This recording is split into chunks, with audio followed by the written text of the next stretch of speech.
Hi viewers, welcome to our channel. ప్రస్తుతం మనతో పాటు సీనియర్ జర్నలిస్ట్ దాము బాలా సార్ వారితో మాట్లాడదాం. నమస్కారం నమస్తే. సార్. లోక్సభ స్పీకర్ కోసం ఫస్ట్ టైం ఎలక్షన్స్ జరుగుతున్నాయి సార్. అయితే ఇవాళ కూడా విఫలమైంది, రేపేమో సెలెక్ట్ చేస్తామన్నట్టుగా అయింది. మరి ఈ లోక్సభ స్పీకర్ కోసం ఎందుకు ఈ విధంగా ఎన్నికలు జరుగుతున్నాయి? చంద్రబాబు నాయుడు గారు కూడా లోక్సభ స్పీకర్ కోసం ట్రై చేస్తారు కదా, మరి ఆయన ఎందుకు తీసుకోలేకపోయారు? మరి ఏం జరుగుతుంది సార్, మీ ఒపీనియన్ ఏంటి? యాక్చువల్గా బిగినింగ్ నుంచి మనకి వినబడే మాట ఏంటంటే చంద్రబాబు తెలుగుదేశంకి లోక్సభ స్పీకర్ ఇస్తారు అనేది ఒక అప్పట్లో కృష్ణప్రసాద్ పేరు కూడా వినబడింది. సో గతంలో జిఎంసి బాలయోగి ఉన్నాడు, అట్లాగే మళ్ళీ తెలుగుదేశం తరఫున స్పీకర్గా ఉంటారు, అది మన ఆంధ్రులకి గర్వకారణం, ఇలాగా అంతా మాట్లాడుకున్నారు. దాని తర్వాత రెండో వెర్షన్ ఏమొచ్చిందంటే తెలుగుదేశంకి ఇవ్వడానికి బీజేపీకి ఇబ్బంది, ఎందుకంటే తెలుగుదేశంకి ఇస్తే ఇటు నితీష్ కుమార్ డిమాండ్ చేసే అవకాశం ఉంది, ఆయనకి మళ్ళీ బీహార్లో ప్రాబ్లం అవుతుంది, వీళ్ళకిద్దరికి ఒకరికి స్పీకర్ ఒకరు డిప్యూటీ స్పీకర్ ఇవ్వడం అనేది కష్టము అనేది బీజేపీ అనుకున్నది, బీజేపీ చెప్పిందని. దాంతో చంద్రబాబు ఇంకొక ఎత్తుగడ వేస్తాడు, అదేంటంటే బీజేపీకే ఇవ్వాలి, తన మనిషికి ఇవ్వాలి. అలాగా చంద్రబాబుకు అనుకూలంగా పురంధేశ్వరి ఉంది. సో మీరు పురంధేశ్వరికి ఇవ్వండి, ఆల్రెడీ ఆమె పార్లమెంటేరియన్గా ఆమెకి పేరు వచ్చింది, తర్వాత మంత్రిగా పనిచేసింది కాబట్టి ఆమె సీనియరు మహిళ, పైగా ఎన్టీఆర్ కూతురు కాబట్టి ఆమెకి అన్ని అర్హతలు ఉన్నాయి, ఆమెకి ఇవ్వండి మీరు అని ప్రపోజల్ పెట్టాడని, పురంధేశ్వరికి మంచి స్కెచ్ చేశాడని, అందుకనే ఆమెకి సెంట్రల్గా మినిస్టర్ కూడా ఇవ్వలేదు కాబట్టి పురంధేశ్వరికి ఇస్తారని ఒక వెర్షను బయటకు వచ్చింది. చంద్రబాబు చాణక్యం ఇవన్నీ కూడా తెలుగుదేశం మీడియాలో రాశారు, కానీ అది కూడా ఇప్పుడు జరగలేదు. ఇప్పుడు ఏమంటే మళ్ళీ ఓం బిర్లా, ఇంతకుముందు ఆయన 17వ లోక్సభ స్పీకర్గా ఉన్నాడు, ఇప్పుడు 18వ లోక్సభ స్పీకర్గా ఆయన్ని ఎంచుకునింది బీజేపీ. సో బీజేపీ ఎందుకు స్పీకర్ని పట్టుబడుతుంది, ఎందుకు మిత్రపక్షాలు కూడా స్పీకర్ని కావాలనుకుంటున్నాయంటే రేపొద్దున బీజేపీ ఇప్పుడు మైనారిటీలో ఉంది, 240 ఉన్నాయి, వాళ్ళకి 272 కావాలి. కూటమి అంటే ఎన్డీఏ కూటమికి 292 ఉన్నాయి, అంటే కావాల్సిన దానికంటే 20 ఎక్స్ట్రా ఉన్నాయి. కానీ ఇటు 16 సీట్లున్న చంద్రబాబు, 12 సీట్లున్న నితీష్, వీళ్ళిద్దరు కానీ బయటకు వస్తే ప్రభుత్వానికి షార్టేజ్ వస్తుంది. షార్టేజ్ వచ్చినప్పుడు ఎవరినో ఒకరిని జగన్ లాంటి వాళ్ళని పట్టుకొని గవర్నమెంట్ని అయితే నిలుపుకోవచ్చు, కానీ అది ఊగిసలాడుతూ ఉంటుంది. ఎప్పుడైనా కూడా తమ మనుషులు ఒక 5-6 మంది అటు వెళ్తే ప్రభుత్వం కూలిపోయే అవకాశం ఉంది. ఆల్రెడీ ఇండియా కూటమి ఈ ప్రభుత్వం కూలిపోతుంది. గతంలో ఒక రోజు ఉన్నాయి ప్రభుత్వాలు, 13 రోజులు ఉన్నాయి, వీళ్ళు ఎన్ని రోజులు ఉంటారో అని వీళ్ళలోనే ఒక లోపల నుంచే ఎక్స్ప్లోజన్ వస్తుంది, విస్ఫోటనం అని మమతా బెనర్జీ లాంటి వాళ్ళు చెప్తున్నారు, ఖర్గే లాంటి వాళ్ళు చెప్తున్నారు. అంటే ఏదేమైనా ఇది స్ట్రాంగ్గా ఉండే ప్రభుత్వం లాగా ఉండదు, వీక్గా ఉంటుంది, ఎవరైనా బెదిరించవచ్చు, ఎవరైనా బ్లాక్మెయిల్ చేయొచ్చు. అందువల్ల బీజేపీ ఏమో ఆలోచిస్తుందంటే 2 మార్గాలు ఉన్నాయి బీజేపీకి. ఒకటి, ఇండియా కూటమి పార్టీలో ఉన్న మనుషుల్ని లాక్కోవడం. 2, ఇండియా కూటమికి ఎన్డీఏ కూటమికి సంబంధం లేని వాళ్ళు, అంటే జగన్ లాగా 4 1 2 ఉన్నవాళ్ళు, అలాంటి వాళ్ళని లాక్కోవడం.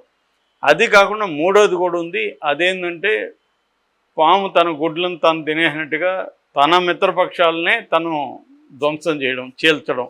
అది బీజేపీకి వెన్నతో నెయ్యితో పిజ్జాతో పెట్టిన విద్య. ఎందుకంటే ఆల్రెడీ శివసేనను అలాగే మిత్రపక్షంగా ఉండే శివసేనను చీల్చింది, ఏఐడిఎంకేని చీల్చింది, ఎన్సీపీని చీల్చింది, ఇలాగా తమ మిత్రపక్షాలనే తను చీల్చేయగలదు అవసరమైతే. అట్లా రేపొద్దున తెలుగుదేశంలో చీలికలు తీసుకురావచ్చు, ఈ 16 మందిలో 6-7 మందిని లాగేయచ్చు, మన నితీష్ జేడీలో లాక్కోవచ్చు, ఇలాగ తన వాళ్ళనే తను రేపు చీల్చేయచ్చు. చీల్చినప్పుడు స్పీకర్ తన వ్యక్తి లేకపోతే స్పీకర్ ఏం చేస్తాడంటే అనర్హత వేటు వేసే అవకాశం ఉంది. వేయకుండా చూసుకోవాలంటే స్పీకర్ తమ మనిషి కంపల్సరీగా ఉండాలి. అక్కడే ఎన్డీఏ కూటమిలో మిగతా పక్షాలు కూడా స్పీకర్ మనవాడైతే రేపొద్దున మనవాళ్ళు లాక్కుంటే వాళ్ళ మీద అనర్హత వేటు వేయచ్చు కదా అనేది వీళ్ళకున్న ఐడియా. కానీ బీజేపీ పట్టుబట్టింది, వదలలేదు. అందుకని చంద్రబాబు కానీ నితీష్ కానీ ఈ విషయంలో కాంప్రమైజ్ అయ్యారు. అందుకే చంద్రబాబు మీద ఇక్కడ జగన్ పెద్దగా విమర్శలు చేయట్లేదు ఈ విషయంలో, కానీ అక్కడ బీహార్లో విమర్శలు చేస్తున్నారు. అంతెందుకు మన ప్రశాంత్ కిషోరే అక్కడ విమర్శలు చేస్తున్నాడు. ఈయన నితీష్ కుమారు స్పీకర్ పోస్ట్ అడగట్లేదు, ప్రత్యేక హోదా అడగట్లేదు, చెరుకు ఫ్యాక్టరీలు అడగట్లేదు, మన పిల్లలకి ఉద్యోగాలు అడగట్లేదు. 2025లో జరిగే రాష్ట్ర ఎన్నికల్లో మాత్రం తనకు ముఖ్యమంత్రి అడుగుతున్నాడు, మళ్ళీ తనే ఉండాలని అడుగుతున్నాడు. రాష్ట్ర ప్రయోజనాల్ని తన సొంత ప్రయోజనాల కోసం తాకట్టు పెడుతున్నాడు అని ప్రశాంత్ కిషోరు ఆల్రెడీ మాట్లాడుతున్నాడు. సో ఈ కాంటెక్స్లో చంద్రబాబుకి లక్కీగా జగన్ ప్రతిపక్షంలో ఉండడం వల్ల జగన్ దీని మీద పెద్ద పోరాడే పరిస్థితి ఇప్పుడు లేదు. ఎందుకంటే జగన్ డిఫెన్స్లో ఉన్నాడు, అఫెన్స్లో లేడు. తన్ను తాను కాపాడుకోవడం, నిలబెట్టుకోవడం, తను జైలుకి పోకుండా చూసుకోవడం ఎలాగా ఈ ప్రోగ్రాం జగన్కు ఉంది. ఇప్పుడు జగన్ నేను ప్రజల తరపున నీతో పోరాడతాను అని చెప్పి ఇప్పుడే రంగంలోకి దిగే పరిస్థితి లేదు. అందుకని జగన్ సాధారణంగా అందరూ చెప్పే విధంగానే ఇప్పుడే కదా ప్రభుత్వం వచ్చింది, ఒక 6 నెలలు చూద్దాం అనేది చెప్పాడు. అందువల్ల చంద్రబాబుకి ఇప్పుడు ఎవరికి చెప్పుకోవాల్సిన అవసరం లేదు కాబట్టి ఆయన ఎందుకన్నా మంచిదనే ఒక మాట మాట్లాడాడు. అదేంటంటే రాష్ట్ర ప్రయోజనాలు ముఖ్యం, పదవులు కాదు. సో పదవుల కోసం పట్టుబడితే రాష్ట్ర ప్రయోజనాలు ఇబ్బంది అవుతుంది అనేది ఆయన మాట్లాడాడు. అది ఆయన మాట్లాడిన దాని వెనక ఉద్దేశం ఏదైనా అది కరెక్టే. ఎందుకంటే నువ్వు నిజంగా ఇవ్వాల్సింది రాష్ట్ర ప్రయోజనాలకి ఇంపార్టెన్స్ ఇవ్వాలి. అయితే రాష్ట్ర ప్రయోజనాల కోసం పదవులు కూడా ఉండాలి. అక్కడ పదవులు లేకుండా రాష్ట్ర ప్రయోజనాలు నెరవేరవు. నీ మంత్రి మంచి శాఖ లేకపోతే నీకేమీ నెరవేరుతాయి అక్కడ. సో నీ పట్టు పెరగడం అంటే ఏంటి అర్థం? ప్రభుత్వంలో నీ పట్టు పెరగాలి, పెరిగితే కదా నీకు వచ్చేది, లేకపోతే నీకు ఎట్లా వస్తుంది? సో ఏదైనా ఉన్నాయేమో రహస్యంగా ఈ పదవులు మీరు తీసుకోకండి, మీకు రాష్ట్రానికి నేను చేస్తానే ఉన్నా చెప్పాడా అనేది తెలీదు. ఏదేమైనా చంద్రబాబు ప్రస్తుతానికైతే ఎస్కేప్ అవ్వగలిగాడు. అది ఎల్లకాలం అవ్వదు. నిజంగా ఏమైనా తీసుకురావాలి అంటే ప్రత్యేక హోదా కాకపోతే ప్యాకేజ్ అన్న తీసుకురావాలి, పరిశ్రమలు తీసుకురావాలి, కేంద్ర ప్రభుత్వ రంగ పరిశ్రమలు, ఎడ్యుకేషన్ ఇన్స్టిట్యూట్స్, తర్వాత అమరావతికి ఫండ్స్, పోలవరం కంప్లీషను, తన పథకాలు సూపర్ 6కి సెంట్రల్ గవర్నమెంట్ అండ, ఇవన్నీ చంద్రబాబు తేలేకపోతే మాత్రం చంద్రబాబు ఫెయిల్యూర్ క్లియర్గా బయటకు వచ్చేస్తుంది. మరి ఎంత తేగలడు అనేది చూడాలి. ఏదేమైనా ఇప్పుడు ఎన్డీఏ కూటమికి అయితే స్పీకరు లేదు, డిప్యూటీ స్పీకర్ లేదు. స్పీకరు డిప్యూటీ స్పీకర్ రెండు కూడా బీజేపీనే పెట్టుకునింది.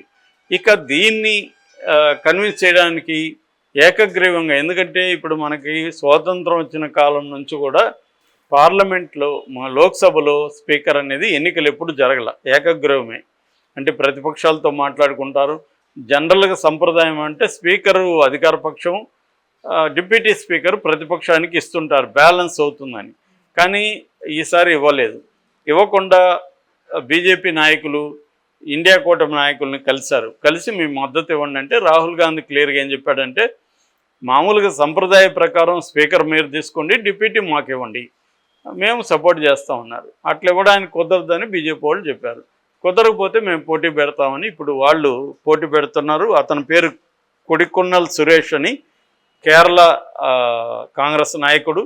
ఆయన ఇంతకుముందు కేరళ ప్రదేశ్ కాంగ్రెస్ కమిటీ అధ్యక్షుడిగా ఉన్నాడు, వర్కింగ్ కమిటీ అధ్యక్షుడిగా ఉన్నాడు, 8 సార్లు పార్లమెంట్కి ఎన్నికయ్యాడు. అంటే సుదీర్ఘమైన పార్లమెంటేరియన్, ఆయన అనుభవం ఉన్న వ్యక్తి.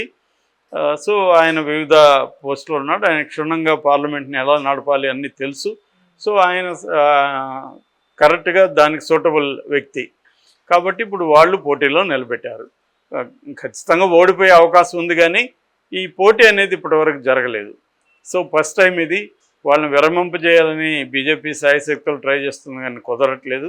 ఎందుకంటే డిప్యూటీ మాకు ఇస్తే మేము సపోర్ట్ చేస్తూ ఉంటున్నారు. సో ఫస్ట్ టైం ఎన్నిక జరుగుతుంది. ఏదేమైనా బీజేపీ ఇప్పటివరకు చూసుకుంటే ఈ కొయిలేషన్ ప్రభుత్వంలో బీజేపీ తన పట్టు అయితే నిలుపుకునేది. మంత్రివర్గ కూర్పులో కావచ్చు, తర్వాత తను అనుకున్న పాలసీల్ని ముందుకు తీసుకెళ్ళడం కావచ్చు, ఇప్పటివరకే పట్టు నిలుపుకుంది. అయితే కొన్ని విషయాల్లో బీజేపీ కాంప్రమైజ్ కూడా అవుతుంది. ఫర్ ఎగ్జాంపుల్ అగ్నివీర్ పథకాన్ని సవరించమని ఎప్పటి నుంచో నార్త్లో అనేక మంది మాట్లాడుతున్నారు. ఈవెన్ నితీష్ కుమార్ కూడా మాట్లాడాడు.